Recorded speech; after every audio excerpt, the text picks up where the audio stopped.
Wow, YouTube, this is some of the deepest stuff that I've seen. So this has to do with FTX, Sam Bankman-Fried, and the CEO or COO manager, Caroline Ellison of FTX / Alameda Research, and how she is related to SBF, how SBF is related to her dad was a teacher at MIT, where guess who went to school? Sam Bankman-Fried. So check out this news article from MIT. MIT economist, hard math books inspire young students.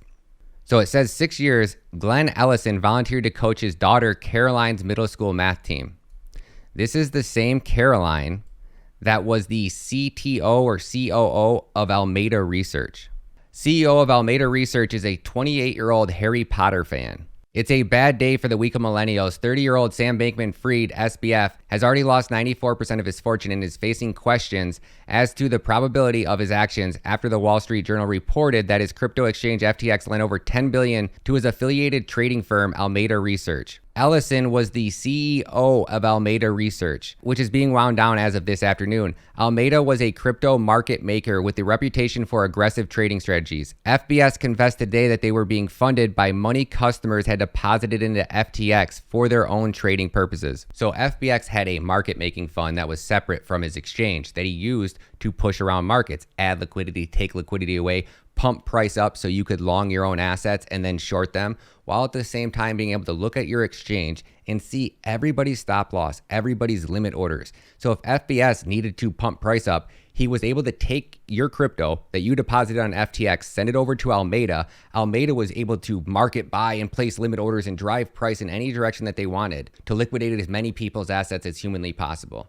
And then take the profits that they made and then use those profits to fund political agendas. Check this out. And big shout out to Beeve, B-E-A-V-E, at Blockchain Beeve. Thank you for sharing this information. This is mind blowing. U.S. Congressman, one of our congressmen, says the SEC's Gary Gensler allegedly had dubious ties to FTX, and he promises to open an investigation. So the crypto community is questioning whether the relationship between SEC Chair Gary Gensler and FTX founder, with many labeling it shady. So Tom Emmer says, interesting, Gary Gensler runs to the media while reports to my office allege he was helping SBF and FTX work on legal loopholes to obtain regulatory monopolies over crypto. We're looking into this. So what this means is that Gary Gensler was an unelected government bureaucrat, meaning you did not vote for him, I did not vote for him. None of the American people voted for this regulator that is quote unquote supposed to be looking out for mine and yours best interest.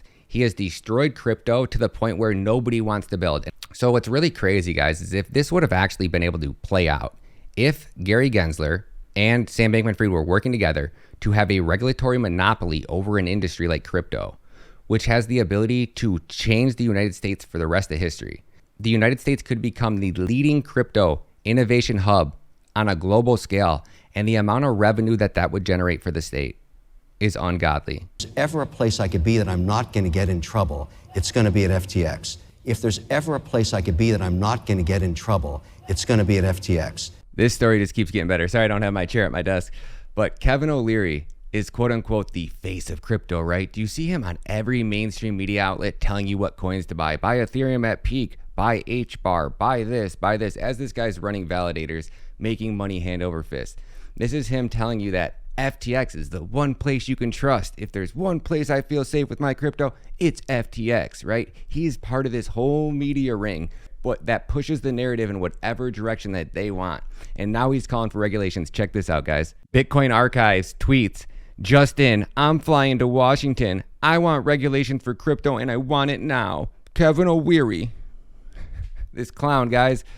Now the next we're going to drive into is Crypto Alert posted Roadtorooda. Operation Crypto Crash. Did Gary Gensler set up the crypto DeFi Ponzi? Ooh, this is crazy, guys. I'm going to leave links to this video. We're just going to grab a couple clips of it because I got to get my little man off the school bus. But this is some crazy stuff, guys. I was up all night tracking down the conspiracy in our government to slam the crypto prices down. You're not going to believe this one. Here we go again. Diamond is the head of his SWAT team right here in a magazine called Money Magazine. That's him right in the middle, Bill Daley. And when JP Morgan was massively short, and don't remember who the regulator is, the CFTC at the time, the head of the CFTC was Gary Gensler. Keep that in mind. So Jamie Dimon sent his number one guy to fix problems, the head of his financial SWAT team, to Barack Obama. Barack Obama, who was Gary Gensler's boss, Barack Obama, and put him as chief of staff of the United States of America. In the process, so in January, they put him in. He let the price of silver go from $25 up to $50. And then on May 1st, he slammed it. JP Morgan slammed the price of silver. By the end of the year, when Bill Daley left office, silver was back at $25, and we were in that started the artificial bear market that we're still in today. I called this. I laid out the players. I showed everybody what was going on. Look at this. This is like right in the middle of this shit. Same thing is going on right now with cryptos. And the same guy is doing it. It's not JP Morgan. It's not Bill Daley. It's the guy I kind of glossed over in the silver manipulation the first time. It's Gary Gensler. It is a Gary Gensler operation, the head of the SEC. I went on, so last night I'm doing all this research. I'm connecting the dots.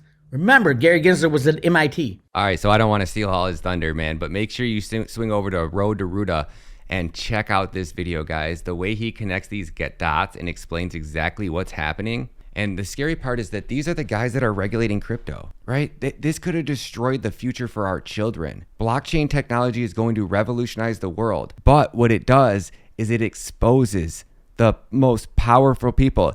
It exposes the money. It makes money transparent. It makes technology transparent. It allows you to keep things private, sovereign. So Big Brother and Big Tech can't spy on your every word, guys. This should be on mainstream news outlets across the world, on every news station, on every news channel, no matter what political party you're in. Because regulators are nonpartisan, remember? So this is nonpartisan, but yet Sam Bankman-Fried was the number one donor to Biden's campaign, or the number two donor to Biden's campaign. This is hot, guys. Now let's check out this statement from Sam Bankman-Fried where he was trying to explain that email. You sending email to somebody else is communication, right? That forcing people to KYC to send emails and communicate completely against freedom of speech. But he's trying to do the exact opposite to crypto. His regulations, the Sam Bankman-Fried regulations, were not to protect the people. They were to better these elite Wall Street crooked giants so that they could hide and manipulate exactly how they were keeping their money on the books. This is exactly how banks operate. And this is what the American people deserve the truth about, guys. We got to stop this, man. Come on. Check this out. If that did mean that, like, essentially assumed front ends by Americans targeting American retail had to be licensed, I think that could be reasonable. Sam, if the question was, let's acknowledge that the email protocol will be permissionless as a protocol. Yep. But it was the law of the land in America that every email front-end provider required KYC from its users. Yep. Because under the justification that we do not want people sending information back and forth with terrorists. Yep. Where would you stand on that position? Oh, I'd be strongly against that position. Why? Why would I be against it? Because I think it'd be like against freedom of speech. I think it'd be disenfranchising a lot of people. I think I would not trust in practice that it would do a good job. So I agree with you on all of that. Okay. I'm making a distinction here between, for instance, payments versus like derivatives contracts. Why is Aave somehow different than email?